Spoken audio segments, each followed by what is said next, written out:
Hello and welcome to Physical Attraction. Today I'm going to present you with the second part of a special set of episodes that focuses on science in the USSR, and specifically the Soviet project to make the atomic bomb. This is a particular group of physicists in history, and it's partially adapted from some writing and research I did for another podcast about autocratic dictators. I have 13 whole episodes on the life of Stalin on my hard drive, and they'll see the light of day someday. And this really just scratches the surface of the history and the science of this fascinating and pivotal time in world history. But anyway, I hope you enjoy it. The scale of the Soviet attempts to develop the bomb can't be underestimated. They built entire closed cities just for research. The Russian suffix grad was used to name cities then. Leningrad was the city of Lenin, it's now St. Petersburg again, and Stalingrad was the city of Stalin, famous for the battle that took place there in the Second World War. These cities, the research cities, were named Atomgrads, and they operated under the utmost secrecy. Many of them still exist today under new names, divorced from their original purpose. One of the things that they did was steal secrets through spying and espionage, although you can overstate the impact that this had on the atomic bomb project. They interviewed the famous physicist Niels Bohr, who was a giant figure in the development of quantum mechanics and helped develop the model of the atom that we now use. But Bohr didn't really tell them all that much that wasn't publicly known. He was likely sceptical of the Soviets, and the particular secrets of the military were probably unknown to him as well. But one of the key facts that they were able to discover through espionage was the amount of nuclear material required for a critical chain reaction to occur. You may remember from the Teotwalki nuclear episodes that one of the major risks in earlier nuclear weapons testing and development was during an experiment called Tickling the Dragon's Tail, where brave, or maybe reckless scientists attempted to determine the precise level at which a critical chain reaction would occur by, essentially, twiddling screwdrivers in lumps of plutonium. Several scientists were killed in undertaking these experiments in the United States. So understanding this piece of information about how much was needed to create a critical chain reaction was crucial for the USSR because it sped up their process of development without needing to do these risky, dangerous experiments.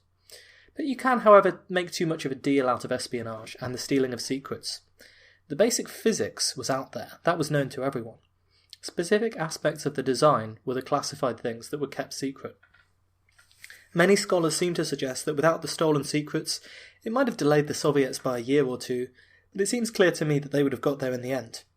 There were some of the finest minds of the 20th century working on it. You remember last time that we mentioned that Beria had been put in charge of the project, the sadistic NKVD chief who abused his power to create a reign of terror in the USSR, really. Sakharov, who often clashed with Beria, was a physicist who later became an outspoken critic of the regime and a human rights activist. He was a brilliant young scientist who wrote not long after the war, quote, "After more than 40 years we have had no Third World War, and the balance of nuclear terror may have helped to prevent one. But I am not at all sure of this. Back then, in those long-gone years, the question didn't even arise. What most troubles me now is the instability of the balance, the extreme peril of the current situation, the appalling waste of the arms race. Each of us has a responsibility to think about this in global terms, with tolerance, trust and candour, free from ideological dogmatism, parochial interests, or national egotism."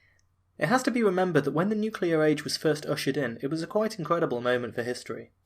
Out of what was then abstract theoretical physics seemed to come this enormous, ungodly power, harnessing the forces, unknown to many, inside the atom, a much more mystical concept than it was now. The introduction of any new piece of technology brings with it this tension between the possible benefits and the possible destructive applications.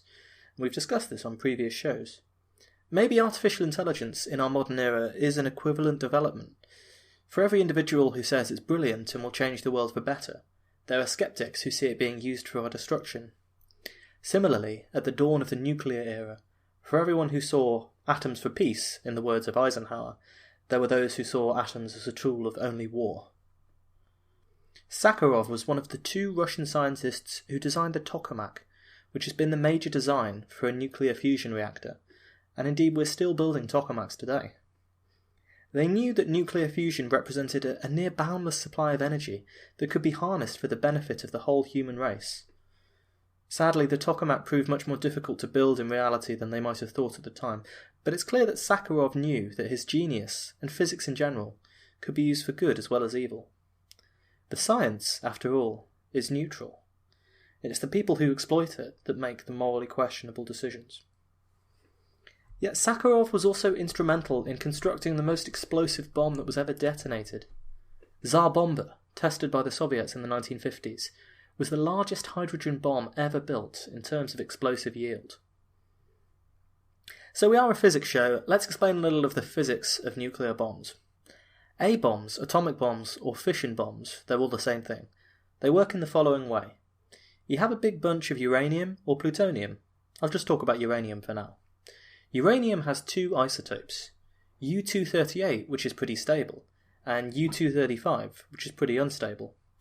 If a nucleus of U-235 gets hit by a neutron, it can trigger nuclear fission. The nucleus is unstable, and it splits apart into two roughly equal fragments, releasing neutrons and energy. So consider that you have a whole lump of this stuff. Now a nucleus of U-235 spontaneously splits apart, which can happen.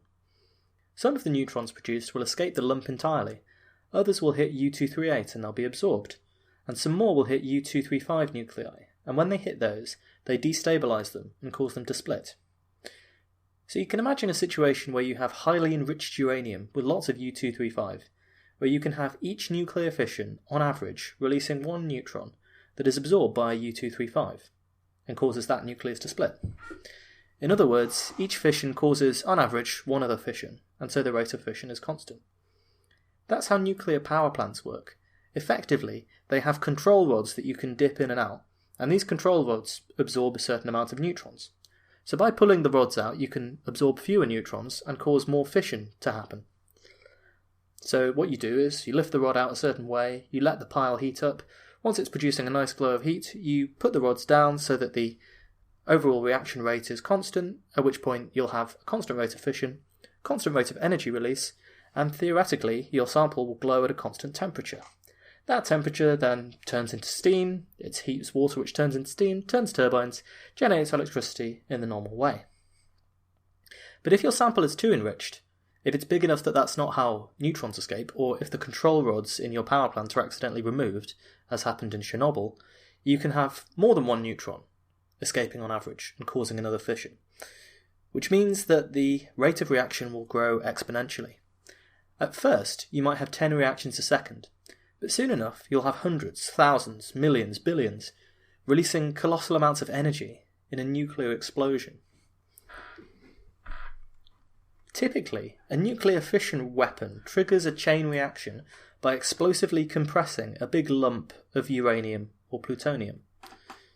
This is the cause of many nuclear accidents and concerns that you've had in our Teotwauki specials about nuclear weapons.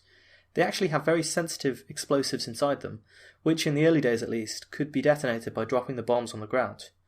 And if the plutonium cores were installed, this would cause a huge chain reaction. So why is this explosive compression phase necessary? Well, essentially, if you had a big lump of enriched uranium, it would very quickly blow itself apart, but it might not necessarily blow itself apart with sufficient energy to cause a huge nuclear reaction. So the essential goal of nuclear weapons design is to try and find a way to release as much energy in as short a time as possible, before the core blows itself apart, when obviously the reactions stop occurring because the nuclei of the radioactive elements are spread far and wide across the countryside. So when Chernobyl exploded, one of the reasons that it didn't go off quite as badly as a nuclear bomb was that there was no forced compression of the radiation and the radioactive material into itself, which really increases that rate of reaction that you have. It's a fine balancing act, really. You can have a certain rate of reaction for a certain amount of time, but if it gets too big, your thing is going to blow itself apart and the reactions will stop. So it's self-limiting, unless you compress it. The atomic bombs that were dropped on Hiroshima and Nagasaki then were fission bombs. And how they work is, you have a big ring of explosives, they called it the X unit, you detonate that, it compresses the uranium-235, the enriched uranium. Enriched uranium used in weapons-grade bombs isn't always completely uranium-235 because that would be unstable and explode by itself.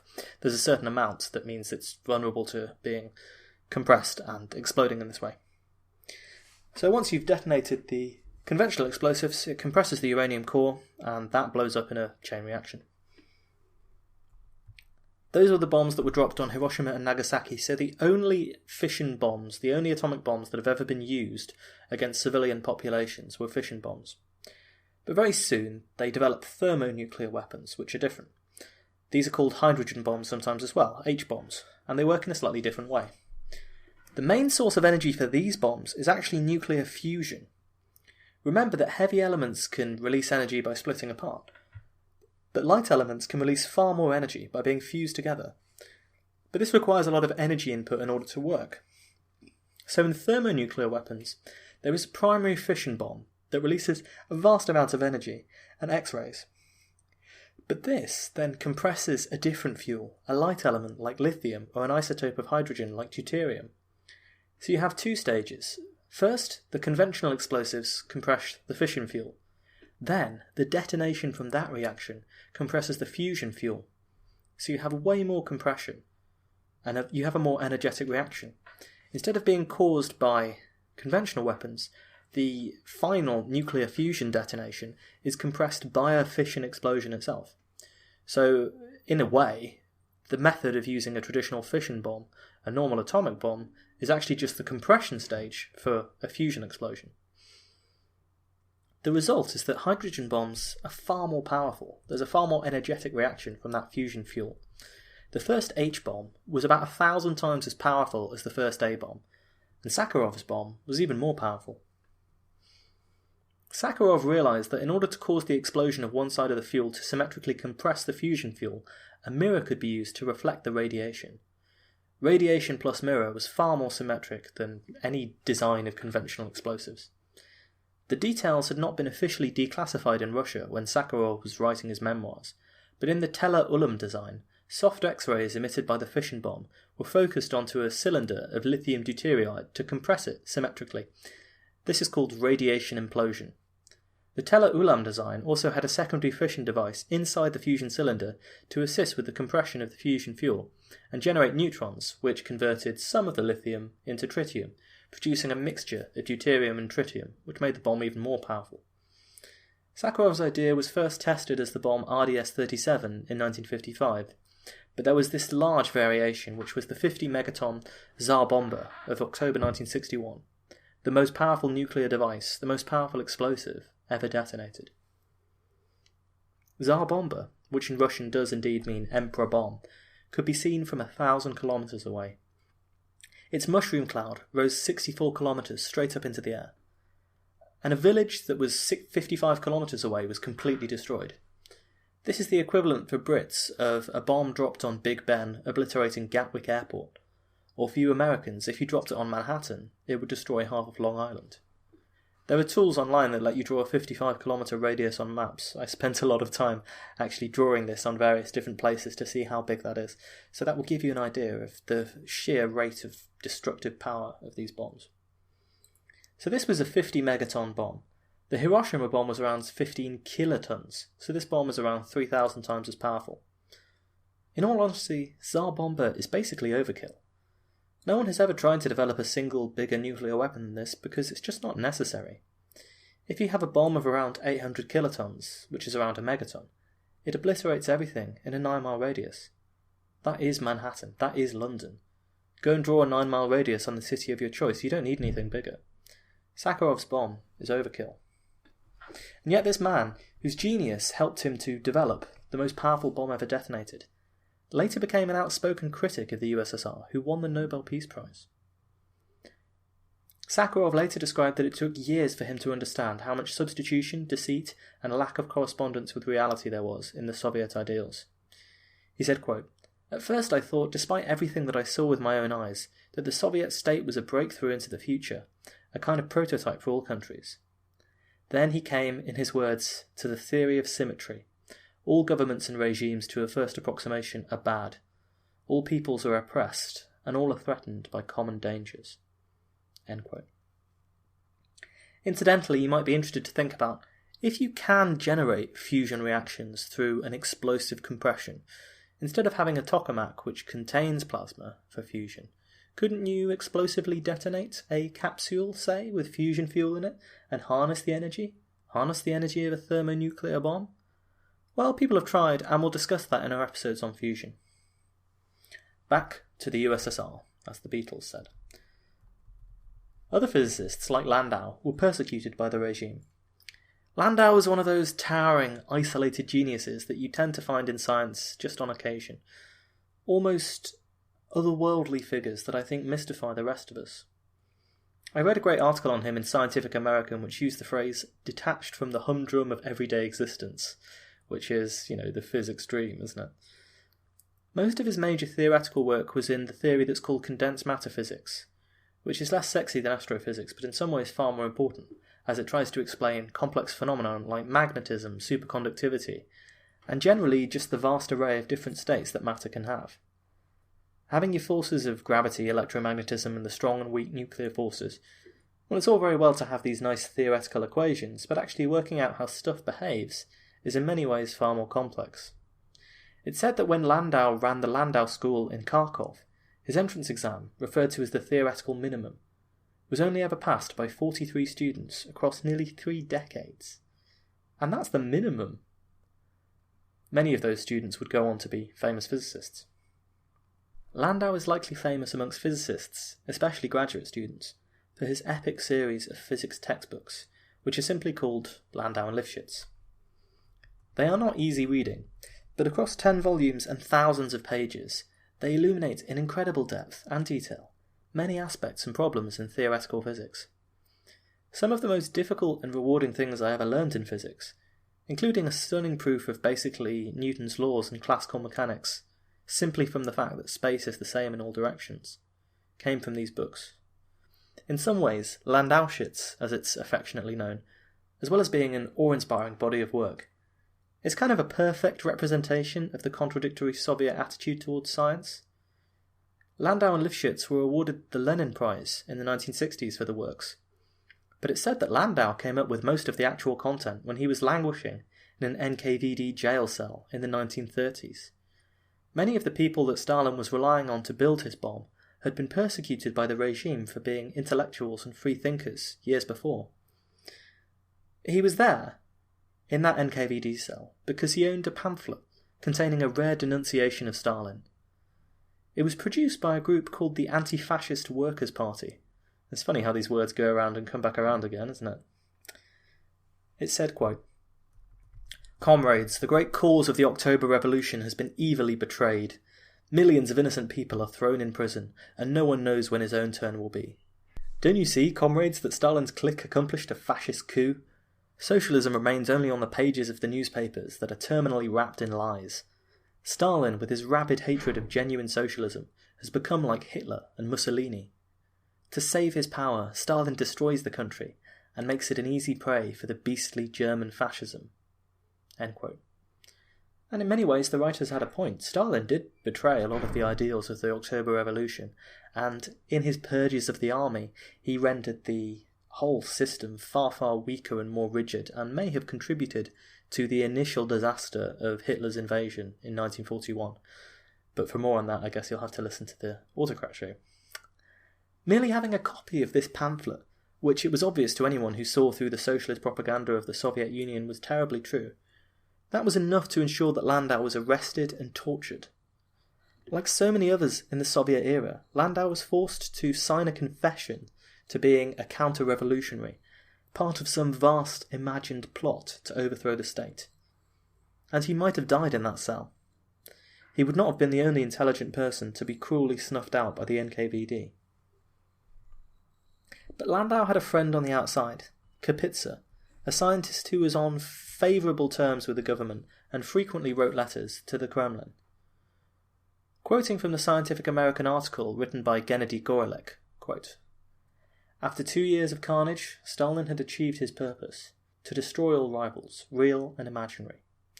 Sensing an opportunity, Kapitsa wrote to Prime Minister Molotov, saying that he had just made a discovery in the most puzzling field of the modern physics, and that no other theorist other than Landau could explain it. And on the eve of May Day, 1939, after a year of imprisonment, Landau was freed on bail. In a few months he had explained Kapitz's discovery, superfluidity, using sound waves, or phonons, and a new excitation called a roton. It earned both of them a Nobel Prize a few decades later. Landau's genius was coerced into working on the bomb project, but he never liked it, and even swore about other physicists who tried to expand it. He rejoiced when Stalin died, saying that he was no longer afraid of him, and that he would no longer work on the bomb. Again, quoting from that wonderful Goelich article, quote, "An obvious question remains. Given that Landau was reluctant to work on the bomb, how is it that his contributions were so substantial? Kalatnikov, who became the director of the Landau Institute for Theoretical Physics, created in 1965, offered me an answer. Landau was simply unable to do a shoddy piece of work." End quote. I think focusing on the lives and biographies of these physicists shows us a fascinating intersection between science and politics, and the personal lives of the people concerned. Many of them got into science for idealistic reasons. Nuclear physics itself had then, and still has now, the potential secrets to unlocking vast sources of clean energy. How this energy is used is a human decision. They might have also thought, as we can see that Sakharov probably did, that nuclear fusion, and all of the riches for humanity that could potentially entail, was just a few decades away. And the scientists wanted to modernise the Soviet Union, as Stalin did, but with different methods and different motives. In the same way, the legacy of Soviet science, which brought a great many technological advances, and had a great many fascinating but hidden figures, is complex. For example, when the Soviet Union fell, people pretty much made their careers out of translating physics papers from the original Russian. Countless times, discoveries that were made in the West that had actually been anticipated by obscure Soviet scientists from decades before. But because of that country's isolationism and lack of scientific collaboration, people didn't know what was being done. Ideally, science should transcend politics, otherwise everyone gets held back. But inevitably, when governments control access to the funding, they are inextricably linked. We see this today. Without the communists, science in the USSR would doubtless not have had the emphasis that it did, and perhaps we'd be much further behind. But without the repressive nature of their government, if there had been more collaboration, perhaps we would have achieved much more than we have at present. Nowhere is this tension between science and politics more obvious than in the Soviet bomb project. You can read what the scientists have to say about that work, and many of them report deeply mixed feelings. They describe a community spirit. They were working on a fascinating and vital project that ended in world-changing success and rich financial reward. But they were threatened by the odious barrier and deprived of their liberty. The heartlessness of the Soviet system and the expendability of its people was on display in the atomic program too, but the physicists were strangely protected by their intellects or how they were seen. In a strange way, the Bolsheviks, the Soviets, knew that they needed them. The quiet efforts of the physicists, locked away in their secret city, with barrier constantly breathing down their necks, would produce remarkable success. By 1949, they had detonated a nuclear bomb. The rest of the 20th century would unfold in the shadow of a potentially cataclysmic nuclear war. We still live in that shadow today. Thanks for listening to this episode of Physical Attraction. It's a little strange to have my voice go up in happiness at the end there, but that's for radio convention, I guess. There are so many things you can do to help support the show, and you know most of them. The main one would just be to tell other people about it. The more listeners we have, the more rewarding it is for me, the more feedback I can get from you guys. It's all wonderful.